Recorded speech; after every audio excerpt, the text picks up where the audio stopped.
If I lose, I'll tell you what, it's possible because they cheat. That's the only way we're going to lose, because they cheat.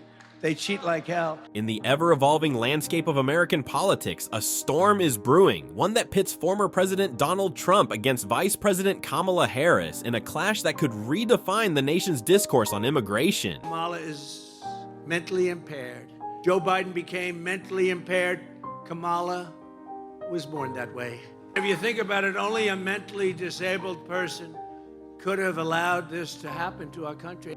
Trump's recent comments have ignited a firestorm of controversy, leaving many questioning the integrity of his claims and the implications of his words. As he scrutinizes Harris's mental fitness and lays blame for what he perceives as disastrous policies, the stakes have never been higher. But what does this really mean for the American public? What truths lie behind the statistics Trump wields like a weapon? In an age where misinformation spreads like wildfire, we must dissect the reality behind the rhetoric. Harris, once seen as a beacon of progressive ideals, has faced scrutiny for her shifting stance on immigration, prompting fierce debates about her credibility and effectiveness. As the political tensions rise, the question looms: can Trump truly challenge Harris in a debate that might expose the chasms in their policies? Join me as we dive deep into this explosive showdown, unpacking 6 pivotal points that could shape the future of immigration policy and the broader political landscape. Buckle up, this is gonna be a wild ride.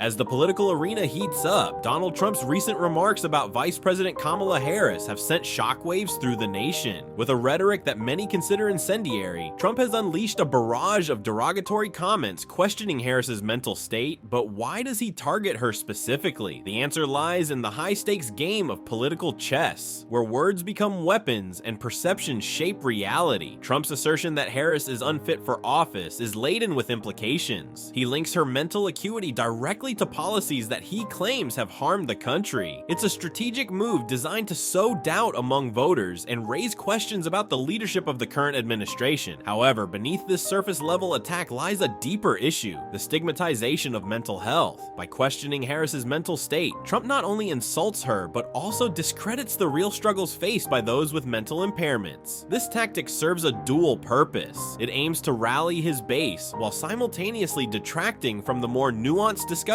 surrounding immigration and policy effectiveness. Moreover, the timing of Trump's comments is crucial. As the 2024 election approaches, he seeks to regain momentum in a political landscape that has shifted significantly since he left office. By positioning Harris as a target, he taps into existing narratives that portray her as a divisive figure, a narrative that could resonate with voters who feel disillusioned with the current administration. But is this strategy effective, or is it merely a desperate grasp for relevance in a landscape that has evolved beyond his previous presidency? While Trump's comments might energize his supporters, they also invite intense scrutiny and backlash. Critics have pointed out the baseless nature of his claims, arguing that such remarks distract from the real issues at hand, like immigration policy and crime statistics. In this charged environment, the line between rhetoric and reality becomes increasingly blurred, making it essential for voters to critically assess the information being presented. As we delve deeper into this debate, it's crucial to consider the broader implications of Trump's words. They not only reflect his own political ambitions, but also highlight the ongoing struggle to address complex issues like immigration with the seriousness and respect they deserve. How will Harris respond to these attacks? What strategies will she employ to counter Trump's narrative? The political stage is set for a dramatic showdown, and the consequences could reverberate far beyond the debate floor. Stay tuned as we unravel the complexities behind these powerful exchanges. As we navigate the tumultuous waters of immigration policy, Donald Trump's comments bring a spotlight to the often contentious statistics surrounding crime and immigration. In his recent discourse, Trump claims that Kamala Harris's policies have led to a rise in crime and a wave of individuals being released from prison, attributing these issues directly to her decisions. However, the reality is far more nuanced, and fact-checkers have raised significant questions about the accuracy of his assertions.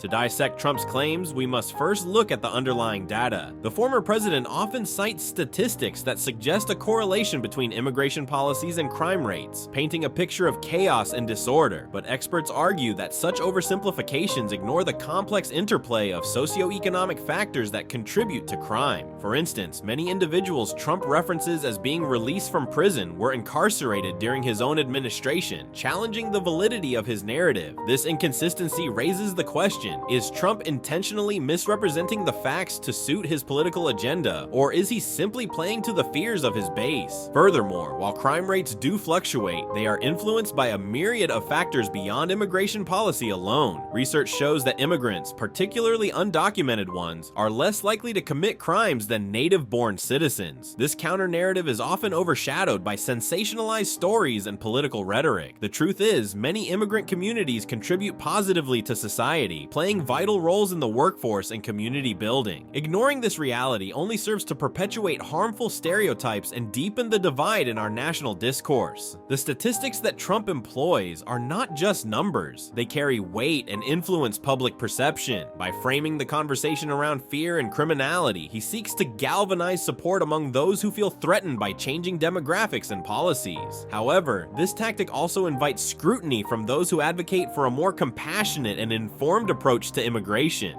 In this high-stakes environment, it becomes essential for voters to sift through the noise and critically analyze the claims being made. Who benefits from perpetuating these narratives? How do such statements affect the broader conversation on immigration reform? As we continue this exploration, we must hold our leaders accountable for the narratives they construct and the data they present. The stakes are high, and understanding the truth behind the statistics is crucial for making informed decisions in the upcoming elections. Stay with us as we delve deeper into the next aspect of this complex debate. In the heated arena of political discourse, the effectiveness of policies often becomes a battleground where arguments clash and supporters rally. As Donald Trump launches his critiques at Kamala Harris, claiming her policies have failed the American people, the administration's supporters point to tangible initiatives designed to uplift working families and bolster the economy. This third part of our discussion unpacks the critical policy discussions that underpin this divisive dialogue. One of the key policies championed by President Biden and Vice President Harris is the implementation of tax credits aimed at supporting young families and first-time homebuyers. These initiatives have been designed to provide immediate relief to those struggling with the financial burdens of raising children and securing housing in an increasingly expensive market. The administration argues that such policies not only stimulate the economy but also help create a more equitable society by lifting families out of poverty. This direct assistance is vital, especially in a post-pandemic world where many families are still recovering from economic hardships. However, Trump's rhetoric dismisses these policies as ineffective, framing them as mere handouts rather than essential support. He contends that Harris's approach lacks the rigor and effectiveness necessary to combat the issues facing American families. But what Trump fails to acknowledge is the broader context in which these policies operate. Critics of his administration argue that the previous policies, which focused on tax cuts for the wealthy, disproportionately benefited the upper echelons of society while leaving the middle class to bear the brunt of economic downturns. As we examine the policy landscape, it's evident that the stakes extend beyond partisan bickering. They reflect fundamental ideological differences about the role of government in citizens' lives. Are we moving toward a model that prioritizes social safety nets and support for the vulnerable, or are we reverting to a system that favors deregulation and minimal intervention? Moreover, public perception plays a pivotal role in shaping the effectiveness of these policies. Trump's repeated criticisms not only seek to undermine Harris's credibility, but also resonate with individuals who may not fully understand the complexities of these initiatives. By simplifying the narrative to a series of sound bites, painting the policies as failures without delving into their intentions or outcomes, Trump capitalizes on existing fears and uncertainties.